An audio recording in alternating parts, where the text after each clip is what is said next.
ಜ್ಞಾನದ ಕಡಲು. It's a very typical Yogaraj Bhat film. ಅದ್ಭುತವಾದ ಡೈಲಾಗ್ಸು ಮತ್ತು lots of philosophy and amazing visuals and of course Yogaraj Bhat ಅವರ ಒಂದು ಕತೆ ಹೇಳೋ ಸ್ಟೈಲು ಅದೆಲ್ಲದು ಏನು ನಾವು ಮುಂಗಾರು ಮಳೆಯಲ್ಲಿ ನೋಡಿದ್ದೀವಿ ಅದೆಲ್ಲ ಇದೆ.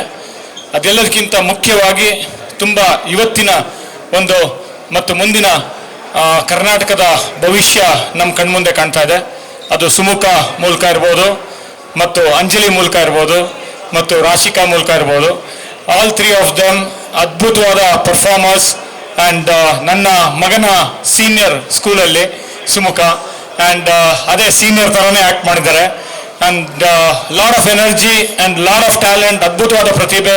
ನಮ್ಮ ಕರ್ನಾಟಕದ ಭವಿಷ್ಯ ಮತ್ತೆ ಹೇಳ್ತಾ ಇದ್ದೀನಿ, ನಮ್ಮ ಕನ್ನಡ ಚಿತ್ರರಂಗದ ಭವಿಷ್ಯ ಅದ್ಭುತವಾಗಿದೆ ಅಂತ ಹೇಳೋದಕ್ಕೆ ನಮ್ಮ ಕಣ್ಣು ಮುಂದೆ ಹಲವಾರು ಪ್ರತಿಭೆಗಳು ನೀವು ನೋಡ್ತಾ ಇದ್ದೀರಾ, ನಾವು ನೋಡ್ತಾ ಇದ್ದೀವಿ, ಬೆಳೀತಾ ಇದ್ದಾರೆ. ಅದು ನಿರಂಜನ್ ಇರ್ಬೋದು, ಮತ್ತು ಹಲವಾರು ಆ್ಯಕ್ಟರ್ಸ್ಗಳು, ಯಂಗ್ಸ್ಟರ್ಸ್ಗಳು ಮಧ್ಯ ಬರ್ತಾ ಇರೋದು. ಇವತ್ತು ಈ ಸಿನಿಮಾ ನೋಡಿ ನನಗಂತೂ ಒಂಥರ ಏನಿದೆ ಪಕ್ಕ ಆಗಿದೆ.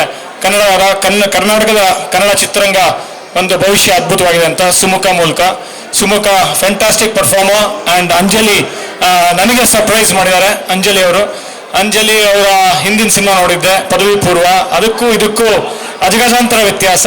ಯಾಕೆಂತಂದ್ರೆ ಅಂಜಲಿ ಇದರಲ್ಲಿ ಒಂದು ಲವಲವಿಕೆಯ ಪಾತ್ರ, ಒಂದು ಅದ್ಭುತ ಪಾತ್ರ. ಕನ್ನಡ ತುಂಬ ಜಾಸ್ತಿ ಬಿಟ್ಕೊಡಲ್ಲ, ನೋಡಿ ಚೆನ್ನಾಗಿ ಮಾಡಿದ್ದಾರೆ. ಮತ್ತು ಎಮೋಷನಲ್ ಕ್ಯಾರೆಕ್ಟರಲ್ಲಿ ರಾಶಿಕಾ ಅವರು ಮಿಂಚಿದ್ದಾರೆ, ಮತ್ತು ಯೋಗರಾಜ್ ಭಟ್ ಅವರು ಇವ್ರ ಮೂರು ಜನದ ಒಂದು ಪ್ರತಿಭೆಯನ್ನು ಪರದೆ ಮೇಲೆ ಅದ್ಭುತವಾಗಿ ತೋರಿಸಿದ್ದಾರೆ. ಮತ್ತು ಸಾಂಗ್ಸ್ ತುಂಬ ಚೆನ್ನಾಗಿದೆ. ಮತ್ತು ಸಂತೋಷ್ ಪತಾಜಿ ಅವರ ಒಂದು ಛಾಯಾಗ್ರಹಣ ಅದ್ಭುತವಾಗಿದೆ. ಮತ್ತು ನನ್ನ ಸ್ನೇಹಿತ ಗೆಳೆಯ ಪ್ರಕಾಶ್ ಅವರ ಒಂದು ಸಂಕಲನ ಒಂದು ಬ್ಯೂಟಿಫುಲ್ ಆಗಿ ಯೋಗರಾಜ್ ಭಟ್ ಅವರ ಫಿಲಾಸಫಿನ ಒಂದು ಸ್ಕ್ರೀನ್ ಪ್ಲೇ ಚೆನ್ನಾಗಿ ತಂದು ಕೊಟ್ಟಿದ್ದಾರೆ ಪ್ರಕಾಶ್ ಅವರು ಅಂತ ಹೇಳ್ತಾ.